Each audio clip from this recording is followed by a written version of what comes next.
So without further ado, tayo pong lahat ay tumayo at tayo po ay magninilay-nilay ng salita ng Diyos.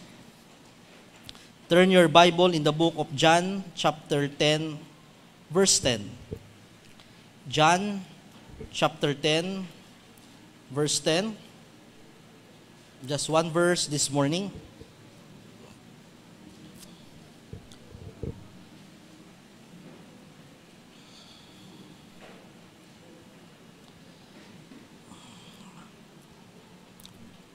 Okay, alam ko marami sa atin ang inaantok, napuyat kagabi. Alam niyo na kung bakit.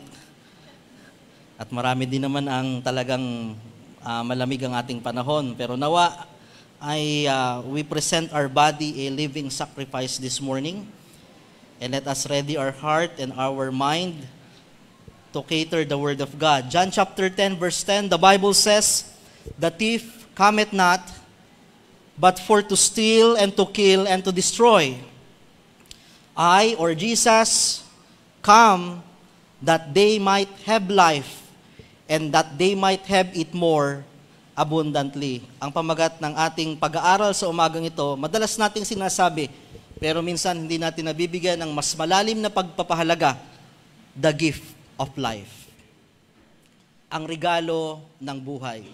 Tayo po ay manalangin, Ama naming Diyos, sa umagang ito. Kami po ay nagpapasalamat, Panginoon, sa panibagong araw na ipinagkaloob niyo po sa amin. Salamat, Panginoon, sa hininga. Salamat, Panginoon, sa buhay. Salamat sa kalakasan. Salamat, Panginoon, sa pagkakataon na kami ay bumabangon, bagamat hindi po namin alam kung ano ang aming pwedeng tahakin. Sometimes kami po ay nag-aalala sa mga bawat araw. Pero Lord, ang bawat paggising ay isang pag-asa sa amin. Salamat, Panginoon, sa pagpatuloy na pagpapahiram ng buhay. Salamat, Panginoon, sapagkat kami po ay inyong itinatawid sa anumang aming mga pangangailangan. Salamat, Panginoon, sa proteksyon sa araw-araw. Dakilang Ama, sa umaga pong ito, kami ay naparito sapagkat nais po naming patuloy na i-recognize, hilingin ang pagkilos ng inyong kamay sa aming buhay. Maaring sa ngayon kami ay malakas, maaring sa ngayon kami ay meron, maaring sa ngayon kami ay may alam. Pero Lord, we still recognize you that we are needy people, na kayo po ay kailangan namin. Patawad sa mga panahon na kami man, Panginoon, ay nagtatampo, nagdududa sa inyong kakayahan, nawawala ng pananampalataya. Patawad, Lord, sa mga pagkakataon na kami ay nalilihis, kami, Panginoon, ay nagkukulang. Salamat sapagkat kayo ay Diyos na mahabagin at puno ng awa. Salamat sapagkat ang church ay hindi lugar na kung saan kami ay perpekto na. Ang church ay kung saan naihahayag ang aming kahinaan, naihahayag ang aming mga pagkukulang, at naipapahayag din naman namin ang aming pagpapakumbaba. Kaya Lord, sa umaga pong ito, napakabilis ng mga araw.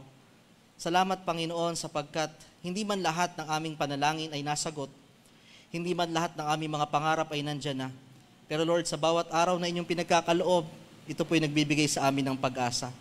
Lord, sa mundong ito na napakahirap, sa mundong ito na palungkot ng palungkot, bigyan niyo po kami ng kasiyahan sa bawat araw. Kaya habang pinag-aaralan namin ang buhay, nawa makita po namin ang kabutihan niyo, Panginoon, sa bawat araw. Muli sa umagang ito, ako'y humihingi ng kalakasan at karunungan. Nawa ang aming pagtitipon-tipon ay hindi mawala ng kabuluhan. Ito ay hindi maging ritual lamang, kundi, Panginoon, ang mga mensahe ay tumatak sa aming puso at ito po ay aming matindigan at lagi po namin, Panginoong, isabuhay. Muli, Panginoon, sa umagang ito, pinapanalangin namin ang may mga karamdaman. Pinapanalangin namin, Panginoon, ang mga may problema, ang may mga pangangailangan. Nawa, Panginoon, sa inyong kalooban, sa inyong kakayahan, inaasahan po namin ang inyong pagkilos. Dalangin po namin na sapatan niyo ang aming pananampalataya habang kami po ay naghihintay. Makita po namin, Panginoon, ang iba pang bagay na pwede naming ipagpasalamat sa inyo. Muli, Panginoon, sa umagang ito, hinihiling po namin ang pagkilos ng inyong banal na Espiritu. Samahan niyo po kami. Ito po aming dalangin sa matamis sa pangalan ng Jesus. Amen and amen. Please be seated. Last week, we speak about death. What to do when your loved one dies. Ngayon naman, pag-uusapan natin, ano namang gagawin ng mga nabubuhay pa, what to do with your remaining life. Nakakalungkot sapagkat maraming tao, maging mga Kristiyano, hindi na natin napapahalagahan o na-appreciate ang ating mga buhay o ang buhay ng iba. Because of the demand, the pressure, the fear, the worries, yung ating buhay, hindi natin nakikita na ito ay isang regalo ng Diyos. Yan ang ating tatalakayin ngayon, yung buhay na hindi napapansin, hindi nabibigyan ng pagpapahalaga, na ang buhay ay isang himala at ito ay isang regalo na nagmumula sa ating Diyos. Life is a gift because it's the door to enter the gift of eternal life. Lagi natin pinag-uusapan yung eternal life, the gift of eternal life. But of course, nagsisimula ang lahat bago ang eternal life, you should have life. Hindi man tayo lahat ay napagkalooban ng eternal life, pero lahat ay binigyan ng Panginoon ng bagong simula sa pamamagitan ng the gift of life or ang buhay. Sabi po ni Haring Solomon sa Aklat ng Mangangaral, Siyam, versikulo 4, ngunit habang nabubuhay ang tao, ay di siya dapat nawawalan ng pag-asa. Ang aso'y buhay ay mas mainam kaysa patay na leon. Napakatalino ni Haring Solomon sapagkat kanyang naisip, napagtanto niya sa buhay na ang tao ay hanggat nabubuhay, meron siyang pag-asa.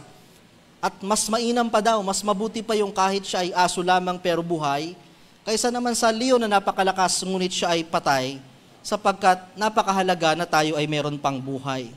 Kaya sa umagang ito, nais kong bigyang pansin, maraming bagay, pero pili lang tayo ng ilan, alin yung mga bagay na minsan often neglected and appreciated, yet sa araw-araw, hindi nagkukulang ang Diyos na ibinigay sa atin upang tayo ay maging maligaya, upang tayo ay maging matagumpay sa bawat araw. Unang-unang kaloob ng Diyos, the gifts of life, yung tinatawag nating breath or yung ating paghinga. Genesis chapter 2 verse 7, pagkatapos ginawa ng Panginoong Yahweh ang tao mula sa alabok, hininghan niya sa ilong at nagkaroon ito ng buhay. Ang ating creation ay very unique sapagkat hindi lang basta anumang element sa ating mundo, hindi lang basta oxygen, monoxide, or whatever, ang binigay ng Diyos upang tayo ay mabuhay, kundi mismo ang kanyang espiritu. The breath of life. But let's not talk about spirit. Pag-usapan natin yung mismong physical or physical breathing. Breathing itself is a gift. Yung paghinga. Subukan yung hindi huminga. Diba? Sige nga, mag-exercise tayo ngayong umagang ito. Tingnan natin kung hanggang saan nyo kayang pigilin. Pag sinabi kong inhale, wala mo nang hihinga, ha? Okay. 1, 2, 3. Inhale. Sige pa. Okay, konti pa. Okay, gusto nyo na? Okay, tama na. Diba gusto nyo? Napakahirap nang hindi ka humihinga o pinipigilan ang iyong paghinga. Kaya nga nung mga bata, pag may contest tayo sa swimming pool or sa dagat at sabay-sabay tayong lulubog, nananalangin ka na sana lumutang na itong katabi ko, hirap na ako sa paghinga para ako ang manalo. Sapagkat napakahirap ng ilang segundo lamang na hindi ka humihinga. Pag naranasan yung magpa-x-ray at sinabi nung technician doon na dyan ka lang, huwag kang gagalaw, huwag kang hihinga, hanggat di sinasabi ng technician na okay na, hindi ka mapalagay sapagkat napakahirap ng hindi humihinga. Napakaiksi ng panahon na hindi tayo humihinga pero kailangan. Ang tanong, ilang milyong hinga na ang ginawa mo sa ating buhay na hindi mo na napapansin? The normal respiratory rate for an adult, yung ating inhale, exhale, is 12 to 18 breath or breath per minute. Sabihin natin 15, 15 hininga sa bawat minuto. Yung 15 per minute, kung imumultiply natin into 60 to make 1 hour, that is 900 times na tayo ay humihinga sa isang oras. 900 multiply it to 24 hours, that is 21,000 600 na paghinga na ginagawa mo sa isang araw. Of course, we don't count it, mapapagod tayo. 21,600 per day na paghinga, multiply to 365 days in 1 year. In total, sa buong taon, 7,880,000 tayong humihinga. Mapapagod ka para bilangin ang paghinga mo, sapagkat kung bibilangin mo lang ang biyaya ng Diyos, mapapagod ka. That's the grace of God. That's the gift of God. So kung bibilangin sa isang taon, meron kang 7,880,000 times na ikaw ay humihinga. Kung i-convert natin ang bawat paghinga sa piso, sa isang taon, meron kang 7,880,000. Napakayaman ng habag ng Diyos. Ilang hinga natin ang hindi natin pinapansin at pinapasalamatan. Habang binibilang natin yung mga bagay na hindi dumarating, habang binibilang natin yung mga pagkukulang at mga bayarin, pero hindi natin nabibilang ang bawat hiningang binibigay ng Diyos. Salamat sapagkat meron tayong hininga. Kaya nga pag merong taong isang naghihingalo, na aksidente o nag-aagaw buhay, ang agad na tinitingnan kung meron pang hininga. Humihinga. Kasi habang napakalaking pag-asa sa doktor, sa pasyente, sa mga nagmamahal sa buhay, kapag alam niyang ang kanyang mahal sa buhay ay meron pang hininga. Ang tanong, humihinga pa ba tayo? So kung humihinga pa tayo, may pag-asa pa. May pag-asa pa. Hanggat humihinga ang tao, dapat marunong magpasalamat. Salamat sapagkat meron tayong hininga. Kita niyo yung may mga bara sa lalamunan, yung may mga sipon, yung may mga hika. Nung panahon, may mga COVID. Napakahirap inaagaw or hinahabol ang kanilang paghinga. Ang hirap ng buhay ng ganong klaseng paghinga. Pero yung normal at maluwag kang humihinga, hindi natin napapansin at siyang dapat higit nating ipagpasalamat. Sa cycle ng breathing, dalawa. You will be amazed of the anatomy and physiology how God allowed us to breathe. Meron tayong inhale and exhale. Yung inhale, papasok ang oxygen sa ating katawan, and through oxygen, papasok sa mga blood and it distribute everything that what our body needs. Sa pamamagitan ng paghinga, ang tao ay nabubuhay through blood and oxygen. At the same time, pagkatapos ng paghinga, kailangang merong ilinalabas through exhale. And that is through carbon monoxide. Lahat ng waste, lahat ng toxic, lahat ng masama sa katawan, kung ano man yan, kailangan ding ilabas. That is the cycle of breathing. Parang isang syudad. Kung mapapansin mo sa isang syudad, merong mga pumapasok na mga supplies, na mga goods sa ospital, may mga dumarating na mga doktor, may mga dumadating na mga supply, pero hindi pwedeng lahat yun nandun lang. Merong tinatawag na waste management, kailangan may naglalabas ng basura, may naglalabas ng mga hindi kailangan, may mga naglalabas ng mga toxic. Bakit? Kung puro papasok, mapupuno, malalason ang lugar, masisira. That's how God created the physiology of breathing. Alam ng Diyos ang lahat. Hindi lamang yung nakakaamoy sa buhay natin na tayo ay sumasagap ng hangin, kundi nagbubuga din tayo ng carbon dioxide. What I want you to realize is that every time we breathe, miracle is happening. Merong miracle na nangyayari sa ating buhay, kaya every breath is a miracle. Life is a miracle and every breath we take is a gift. Napakaraming cycle sa ating katawan na hindi na natin nakikita kung papaanong nangyayari, kung papaanong na-distribute ang lahat ng kailangan ng ating katawan through oxygen at kung papaanong dapat ilabas ang mga dapat ilabas sapagkat maaring tayo ay malason, maaring tayo ay masira. That is the cycle and the miracle of life. Napakahalaga na ito'y pahalagahan natin at gawing isang kayamanan ang bawat paghinga. Pag tayo ay pumunta sa ospital or kung naranasan nyo na magkaroon ng mga pasyente na nangangailangan ng oxygen, we've been there. Kahit ngayon, ang ating pastor laging may oxygen, magamat hindi na masyado, pero lately, Talagang kailangan ng oxygen. Magkano ang oxygen ngayon? Sa tangke pa lamang. Magkano ang refill?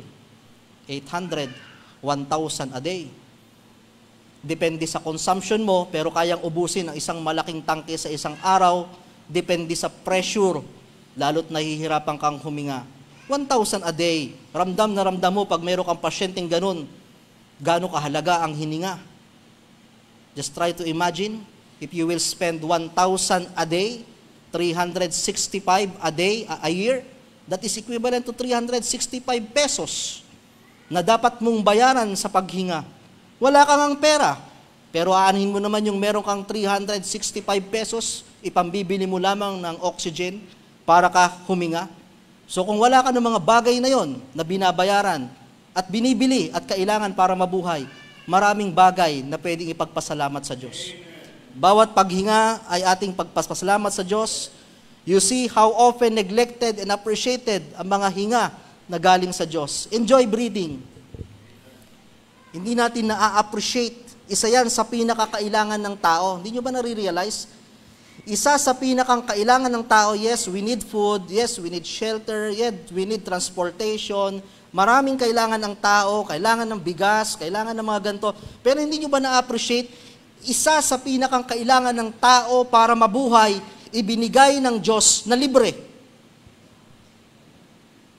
Isipin nyo kung ang ating paghinga ay katulad ng bigas na nagtataas. Isipin nyo kung ang ating paghinga ay katulad ng metro ng Ormeco na merong bill. Katulad ng gasolina na nagtataas ang presyo. Hindi lalo na tayo nag-alala. Siguro sasabihin nyo sa inyong mga anak-anak, magtipid muna kayo ng hininga. Pakunti-kunti lang magtataas. O di kaya sagadin na natin ang paghinga ngayon.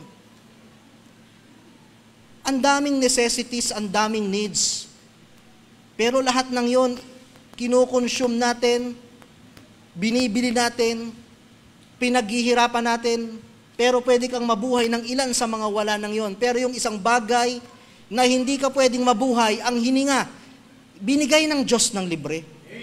Sapagkat nais ng Diyos na ang bawat isa ay magkaroon ng kakayahan na mabuhay at magkaroon ng kasiyahan. Napakahirap. Kaya we should be thankful for the gift of life. Pasalamat may hininga pa. Dahil hanggat may hininga, may pag-asa. The gifts of life, hindi lamang po yung the gift of breathing or yung paghinga. Simpleng bagay, the gift of sight or vision. Yung regalo na tayo ay nakakakita, to see and to behold the beauty of this world, even the distant object. Napaka makapangyarihan ng mata na kahit malalayo, kahit ang bituin, kahit ang ating alapaap ay ating nakikita. Kaya nga napakahalaga niyan pag may mga baby, di ba? Ang unang-unang chine-check natin pag lumalaki-laki na, nakakakita na kaya, nakakaaninag na kaya. Di ba? Nagbibiroan kami ni Teacher Jen, tanong ko, nakakaaninag na kaya si Yafa? Hindi ka niyan makikita, maitim ka. No? Doon mo dalhin sa liwanag. Kasi napakahalaga nun, na meron tayong paningin, and that eyes, we can see the beauty of God's creation and color of life. Be thankful you can see. Pangit man ang nakikita natin o maganda ang nakikita nating tanawin, pasalamat tayo sa Diyos. If we will study the anatomy and physiology of the eye, hindi na para pag-usapan natin sapagkat basic, elementary, nakikita natin yan. But if we will study the wonders of our eyes, napaka-amazing ng creation ng Diyos. You will see the wonders of God's creation upon your eyes. In fact, the eye's function is very similar to the way of the camera. Bago pa na-invento ang mga lente, ang mga camera, alam na ng Diyos kung paano magpapunction ang mga mekanismong ganito. Light enters through an opening. There's a lens for focusing. Yung mga nagka-camera, alam niyo yung salitang focus? Kasi pagka hindi nakafocus, blurred.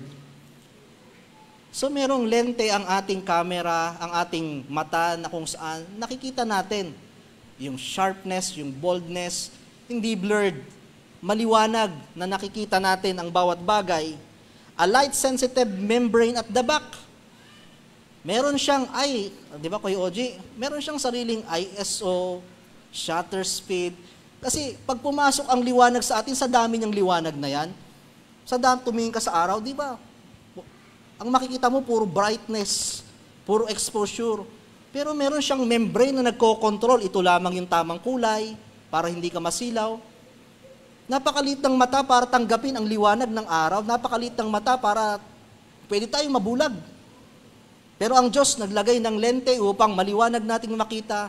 Naglagay ang Diyos ng membrane para sa gayon hindi tayo masilaw, hindi masyadong madilim, hindi rin masyadong maliwanag. Tamang timpla lamang. Bakit ang ating mga nakikita, bakit ang ating mata ay cone shape or bilog or sphere? Bakit ang ating mata ay magkadikit? Because that is the exact position, exact size, and exact shape para makakita tayo ng three-dimensional shape. Kasi kung ang mata natin ay hindi ay flat, kung ang mata natin ay isa, we can perceive and see things in 2D overview. Anong ibig sabihin nun? Flat. Lahat ng nakikita nyo flat, walang depth. Di ba? Payag ba kayo nun? Lahat ng nakikita nyo flat? Hindi 3D. Pag sinabing 3D, lahat ng anggulo nakikita natin kahit papaano, may hugis. Di ba? Pag flat lahat, sa bagay, wala nang matangos na ilong, pare-parehas tayong flat. Di ba? Wala nang pare-parehas. Pero ang galing ng Diyos Kasi how will you appreciate the beauty, the wonders of each one of us? Kung walang kulay, kung flat, di ba? Kung malabo. Kaya sa mata pa lang natin, God gave us the ability to see His wonder creation and to appreciate life. Sa ating color, alam niyo po ba that originally ang pumapasok lang or napiperceive lang na color ng ating mata, 3 kulay lang? Which is the basic element, even in arts, the RGB. Hindi si ating governor dati. Red, green, blue. Yan lang. Pero, through optic nerves, inaayos niya ang lahat para magkaroon ng mga shades, dumami. RGB or red, green, blue, yan lang ang nakikita ng mga hayop na kulay. Pero kakaiba tayo, pinadami ng Diyos ang kulay para maging makulay ang buhay. Imagine you have eyes, pero ang nakikita mo black and white. Hindi nyo masyadong ma-appreciate yung mga damit ng katabi nyo, hindi nyo masyadong ma-appreciate, hindi na pag-uusapan pa ang kulay ng bahay, hindi na pag-uusapan pa ang kulay ng sasakyan. But God makes our life colorful. That's why ang gift of sight is very miraculous. God gives us eyesight so that we can appreciate His goodness and somehow we can be thankful of something. See? Simple lang ito at libre. Libreng tumingin. Pero hindi na natin minsan napapansin araw-araw. Diba? Kanina, kinukompute natin magkano ang paghinga. Libre. Pag nagka-problema ka sa paningin, magkano ang pagpapa-opera, magkano ang katarata, at magkano ang mga gamot. At minsan, ang paningin, hindi na talaga nabibili pag nawawala. Pero hanggat libre pa, at nakakakita ka pa, magpasalamat ka sa Diyos. Ito ay libre. At in case man na lumabaw na ang ating mga mata, pasalamat pa rin tayo hanggat may naaaninag. At kung totaling nawala man, there is this gift of imagination. When you close your eyes, actually you can see what others can see. And it is beyond. Sapagkat pag ikaw ay nakapikit, walang pwedeng maglimita sa kung ano ang iyong nakikita. Kaya nga mas makapangyarihan ang radyo kaysa sa TV. Kasi pag sa TV, nakita mo na talaga, pwede mo nang i-critic, pwede mo nang i-judge. Pero yung radyo, halimbawa sinabi nung isang nasa radyo na napakaganda ng mga tanawin, ang mga bundok. Pwede kang mag-imagine, kahit sa totoo lang, ang pangit naman nun. Cartoon lang yung nasa kanila. Because if you close your eyes, there is no limit of what you can imagine. Pero kung wala na talaga, pasalamat pa rin tayo sapagkat merong nag-aakay sa atin. Salamat tayo spiritually, we have an eyes. We were once blind. pero may nag-akay sa atin sa Diyos upang magkaroon tayo ng liwanag. Pasalamat tayo physically kung meron mga taong umaakay sa atin. Pasalamat tayo spiritually kung meron mga taong umaakay sa atin upang dalhin tayo sa liwanag. In short, the gift of sight. The gift of sight. Salamat sapagkat hindi man laging maganda ang ating nakikita.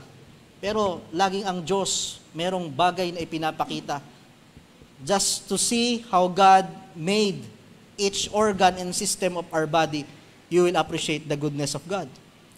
Pangatlong bagay, Luke chapter 6 verse 19, the gift of touch. Pastor, parang elementary lang tayo. Napaka-basic. Pero hindi natin nakikita. Hindi natin na-appreciate. And the whole multitude sought to touch him, for there went virtue of him and healed them all. Ang mga tao, nagkakandarapa na mahawakan ng Diyos sapagkat naniniwala sila, pag nahawakan nila ang Diyos, meron itong kapangyarihan. Parang napaka-basic lesson, napaka-common ng ating lesson, but touch pertains to texture, temperature. To touch is to connect. We have the gift that we can touch, we can connect to people, to feel and to be felt. The gift of touch. Paminsan-minsan nagagalit tayo when someone touch you that you don't like, but that is rare. Most of the times gusto natin may humihipo sa atin, may nag-aakay sa atin, may tumatapik sa atin, may yumaya po sa atin. There is power in touch. Very powerful. There is healing. Kaya nga ang mga tao nung nagkakadarapa na makalapit sa Diyos, makahawak lamang. Hindi lang ang Diyos ang may kapangyarihan. Kahit tayo, ang haplos ng isang ina ay mas mabisa sa anumang chemical na gamot. Naniniwala tayo doon. Iba yung merong kang nakakasama, iba yung alam mong merong dumadamay sa'yo, and you can do that by touch. Try not touching. Kaya nga nakikita natin sa mga dramatic na pelikula, yung taong bibitayin na, ipapatawag ang pamilya, ang mga bata, at yung bibitayin ay nandun sa isang lugar, at sila'y maghahawak ng kamay, pero merong isang bubog na nakaharang. Pilit nilang pinagdidikit ang kanilang mga kamay, sa paniniwala na kahit papaano, they can even touch. That is the power of touching. Try not being touched. Malungkot. Or let's say, try not being text. Kasi pag malayo, yung kasing text, touch din yun eh. Kaya nga may touch screen. Yun ang maganda, pwede ka pa rin mag-touch kahit malayo. Try not being text. Try not being text at all. Yung walang nagme-message sa'yo, walang nangangamusta sa'yo, abang ka ng abang, 3 oras na, wala pang tumatawag, hindi pa nagpaparamdam. Di ba? By the way, speaking of text, no? Siyempre, messenger na tayo ngayon, ano? Natatawa lang ako sapagkat yung number ko ng cellphone, napansin ko, nagte-text na lang sa akin. Yung mga number, mga scammer, mga kung sino-sino, wala nang kakilala. Di ba? MDR, MC, di ba? Lumipat na eh, punta tayo sa messenger eh. Pero araw-araw, nag-aabang tayo ng someone who will touch us, either malapit or malayo, because there is this happiness when someone touch. Kaya nga, binigyan pansin ng mga awit, 15-7, ang mga Diyos-Diyosan, sabi doon, totoo nga na may mga kamay, ngunit walang pakiramdam. Yan ang Diyos-Diyosan. Diba? Pero binigyan tayo ng Diyos ng kamay, binigyan niya tayo ng pandama. Whenever you can touch, or you can be touched, be thankful. And whenever people try to touch you, be thankful. Pag may mga tao na nakakasama ka pa, ipagpasalamat sa Diyos. At kung wala man talaga, there will be someone that God will send, ipapadala ng Diyos to touch your life. Para huling hipuin, palakasin ang iyong loob at bigyan ng pag-asa. Pero, sa lahat ng dako, there is someone who can touch us. Wala man ang iyong pamilya, meron kang kaibigan, meron kang kapitbahay, meron kang ka-churchmate. Another source of power, another gift of life, touch. Lalo na kung yung mga mahal mo sa buhay, napakasarap na meron tayong inaakay, tinatapik-tapik, ito'y isang malaking regalo. Of course, all our body can touch, but it is always associated with hands. Lahat naman ng ating katawan pwedeng ipang-touch eh. 'Di ba? Yung paa nga pinang-aabot na rin eh. 'Di ba? Yung katawan mo, kahit anong parte ng katawan. But of course, when we say touch, it is always often associated with our hands. Imagine yung masuklo, kahit isang daliri lang, napakahirap kumilos. But God gives us hand to do works, enough fingers, enough length to do what we can do. Yung mga tools na meron tayo, yung mga machine, lahat yan, para gumana, kailangan pa rin ng kamay. Kahit anong high-tech pa niyan, kailangan may pipindot.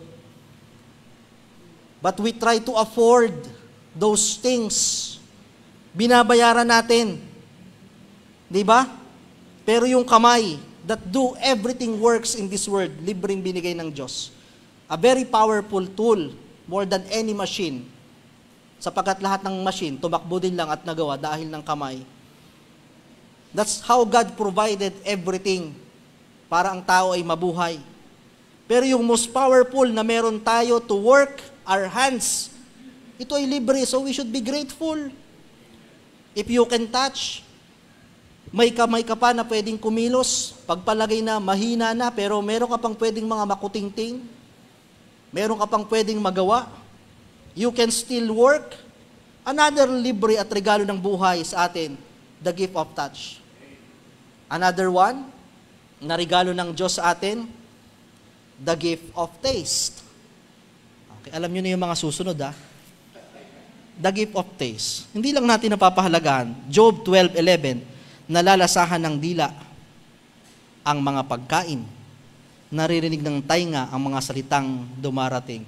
The gift of taste. Alam nyo bang isang malaking blessing yung meron kang panlasa? Amen.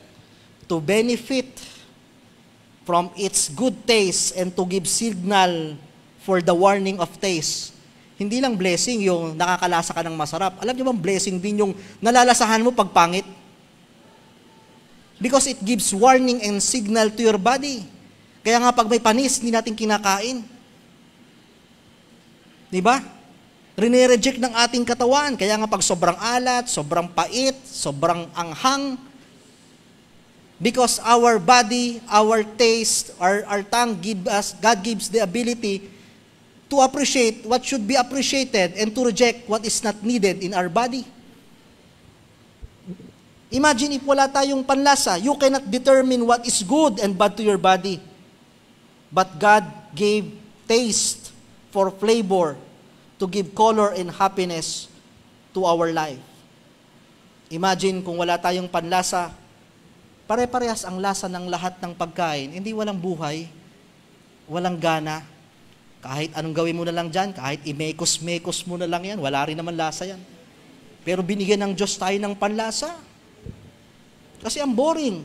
Aanin pat kakain ka sa labas, aanin pat magluluto ka ng masarap kung wala rin naman lahat lasa. But God gives us taste to enjoy. God gives us the ability to determine not just to taste good, but even bad. God gave us the ability to enjoy and reject taste. Isang blessing yun eh. Kasi alam nyo kung ang tao, they can appreciate good sa panlasa, pero they cannot appreciate what is bad and what is needed. Imagine nyo kung ang panlasa ng tao lahat masarap. Eh di kahit sobrang tamis na, masarap pa rin. Kung sobrang alat na, edi ang tao nagkasakit. Kaya through our tongue, nagbibigay na agad ang warning eh. Binigyan tayo ng alarm ng Diyos na wag mong kakainin, magkakasakit ka dyan, sobra yan. Kasi kung wala kang panlasa, lahat kakainin mo, lahat bawal. Lahat ng bawal pwede. Pero through our tongue, napakaliit. Pero binigyan tayo ng Diyos ng pagkakataon that we can taste what is good and what is bad. That is the gift of our tongue. The gift of our mouth that we can speak, nakapagsasalita. Diba? Lagi nating inaabangan sa ating mga anak, kailan magsasalita. We have the freedom to speak. That is the gift of touch. And of course, napakarami pa pong mga ilang bagay, pero hindi na natin para pag-usapan pa. not to make another season of sermon. We have the gift of hearing. Nakakarinig. We have the gift of movement. May paa kang nakakalakad. We have the gift of rest. Nakakapagpahinga ang tao. Kahit pagurin mo ang sarili mo, ang tao talagang determined na ang tao ay nagpapahinga. We have the gift of mind. We can think. We can imagine. We can decide. We have the gift of love. Pwede tayong magmahal kahit di tayo minamahal. At pwede rin naman tayong mahalin. We all have those gifts, and you know what we realize? A wonderful gift may not be wrapped as you expect. Hindi lahat ng regalo nakabalot, sapagkat lahat ng pinakang dakila at pinakang magagandang regalo, ibinigay na ng Diyos sa atin. Alam nyo, when we are studying this, very basic, very common, the gift of life. Kasi sa panahon ngayon, ang hirap ng maging masaya. With all the demands, with all the attachment na dapat meron ang tao, dapat meron ito, dapat meron ito, dapat meron ito, naging komplikado ang ating pagiging masaya. Nagiging komplikado paano mabuhay. Pero alam mo, upon creation pa lang, sa paglikha ng Diyos sa tao, ibinigay niya na ang lahat ng kailangan natin para tayo ay mabuhay at maging masaya. We studied the physiology, lahat, everything is perfect. Our system, our organs, everything. Sapat na meron kang buhay, meron kang panlasa, meron kang kamay na nakakakilos, meron kang paa na nakakalakad, tenga na nakakarinig, ilong na nakakaamoy, meron kang meron kang utak na nakakaisip, meron kang katawan na pwedeng magpahinga. Lahat yan libre. Lahat yan binigay na ng Diyos. And even in old times, yun lang naman ang meron. Pero ang tao nabubuhay at kaya nilang maging masaya. Of course, we have the gift of modernization, technology, or whatsoever. Pero minsan, naging komplikado na para bang pagwala yung mga bagay na ito, hindi ka na pwedeng mabuhay. Pero alam ng Diyos, upon creation, kahit ito lang ang meron ka, bubuhayin kita. Mabubuhay ka. Kaya, maraming bagay tayong hinihiling sa Diyos. Maraming bagay na maring iniisip mo, bakit wala kami? Meron sila.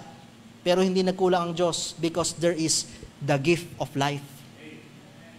Sa bawat paggising, ito'y blessing. Sa bawat paghinga na hindi nating binibilang, ito'y libre. Sa paningin that we can see the wonders of this world, nakikita mo ang iyong mahal sa buhay, ito'y regalo ng Diyos. Di ba? Tingnan niyo yung mga nasa bundok, buhay din naman. Di ba? Kasi alam ng Diyos yung, kung usapin lang ng need, hindi nagkukulang ang Diyos. Nagkataon lang talaga na marami na tayong wants, na sa ngayon, need na rin naman, hindi na pwedeng iwasan. Pero kung sa usapin ng kailangan at kailangan, at the first place, isinilang ka pa lang, hindi nagkulang ang Diyos. We have the gift of life. Wala ka bang regalo? Wala pa ba yung mga blessings na hinihintay mo? Wala pa ba yung mga prayers na inaasam mo? Pero meron kang buhay.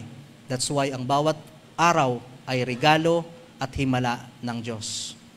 I hope we can appreciate the life. Because if we will not change our perspective, if we will always look on those things na wala tayo, at hindi mo na-appreciate yung laging nandyan, meron ka pa, hindi mo ma-appreciate ang buhay na ito. Kaya salamat sa Panginoon, hindi lamang eternal life, but we have the gift of life. Tayo pong lahat ay tumayo.